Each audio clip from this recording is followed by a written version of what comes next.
Menurut laporan Indeks World Press Freedom WPF 2021, Malaysia menduduki tangga ke-119 di kalangan senarai 180 negara dari segi prestasi kebebasan media.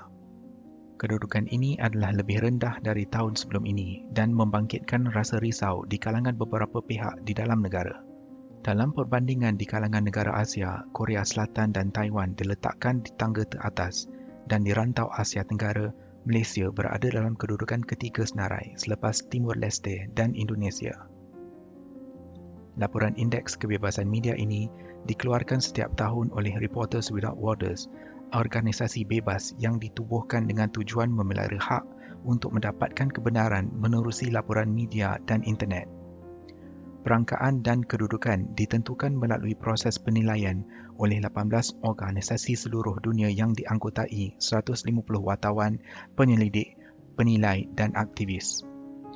Proses ini melibatkan set soal selidik yang dipecahkan kepada 6 bahagian utama, iaitu kebebasan media, persekitaran dan penapisan diri, kerangka perundangan, ketulusan, infrastruktur dan pluralisme, iaitu tahap perwakilan pendapat di ruang media.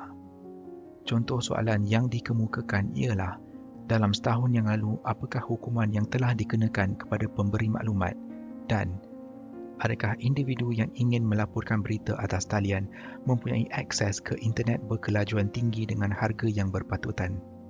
Skor dari bahagian ini kemudiannya digabungkan dengan penilaian aspek penyalahgunaan kuasa yang akhirnya memberikan poin keseluruhan bagi sesebuah negara. Kedudukan Malaysia dianggap kurang membanggakan oleh sebab beberapa faktor. Antaranya ialah masih wujud undang-undang yang lapuk yang membolehkan penyekatan kebebasan media dalam bentuk Akta Hasutan 1948, Akta Rahsia Rasmi 1972 dan Akta Komunikasi dan Multimedia 1998. Di bawah undang-undang ini, pihak berkuasa mempunyai kawalan ketat terhadap lesen penerbitan dan wartawan boleh dijatuhkan hukuman penjara 20 tahun atas tuduhan hasutan. Di kalangan media, persekitaran yang lebih otoritatif pada tahun 2020 telah menyebabkan tambahan tuduhan, pemeriksaan polis, pengusiran wartawan dan pemberi maklumat. Contoh yang ketara ialah apabila media Al Jazeera melaporkan keluhan pendatang di Malaysia, pihak kerajaan pantas membuat pemeriksaan dan rampasan di pangkalan Al Jazeera Kuala Lumpur. Kesannya untuk melindungi diri dari penahanan, banyak wartawan masih terpaksa menapis diri mereka sendiri.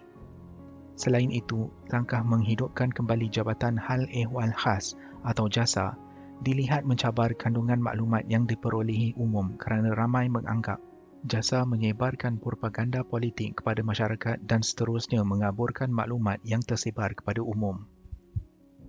Namun, ada pihak menganggap laporan indeks ini lebih mengutamakan kebebasan hak di kalangan negara barat berbanding Asia.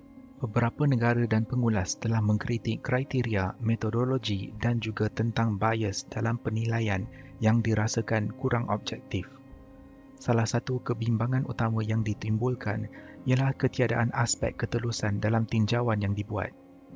Pecahan markah bagi setiap kategori tidak dilaporkan dan juga senarai responden tidak disertakan. WPF pada umumnya meletakkan negara-negara membangun dalam kedudukan yang lebih rendah di atas faktor penyebaran maklumat banyak bergantung kepada media milikan kerajaan. Aspek ini dianggap WPF membolehkan penyebaran propaganda dan maklumat yang berat sebelah. Antara pengkritik indeks WPF ialah Singapura. Disebabkan kedudukan yang kurang membanggakan setiap tahun, Singapura menganggap indeks WPF tidak teliti atau mempunyai data yang kukuh kalau dibandingkan laporan lain seperti laporan Forum Ekonomi Dunia. Ini pernah disuarakan bekas Perdana Menteri mereka Goh Chok Tong. Kata beliau, media yang bebas tidak bermakna media yang berkualiti. Persekitaran media di Singapura saban tahun dikritik kerana di sana wartawan yang lantang mengkritik selalu disaman ke mahkamah sehinggakan ada yang terpaksa menukar kerjaya atau meninggalkan negara. Lembaga Pembangunan Media Singapura mempunyai kuasa untuk menapis semua bentuk kandungan kewartawanan. Ugutan fitnah di mahkamah adalah perkara biasa dan kadang-kala disertai dengan tuduhan hasutan yang boleh dihukum penjara sehingga 21 tahun. Kawalan media yang dibuat oleh kebanyakan negara dibuat atas keperluan situasi sosial masyarakat dalam negara itu. Walaupun indeks WPF boleh dianggap mengutamakan penilaian kebebasan media dari kacamata barat, namun ia tetap boleh dijadikan asas untuk membaiki persekitaran laporan media dan akses kepada maklumat yang telus di Malaysia. Mana-mana undang-undang yang berkaitan boleh dirombak untuk disesuaikan mengikut keperluan keadaan semasa. Keterbukaan terhadap kritikan dalam laporan media perlu diterapkan dan sekiranya ada didapati berita yang disampaikan tidak benar, respon pembetulan boleh diberikan bersama bukti yang kukuh. Peranan media yang telus dan seimbang adalah penting untuk membentuk sebuah negara yang lebih matang.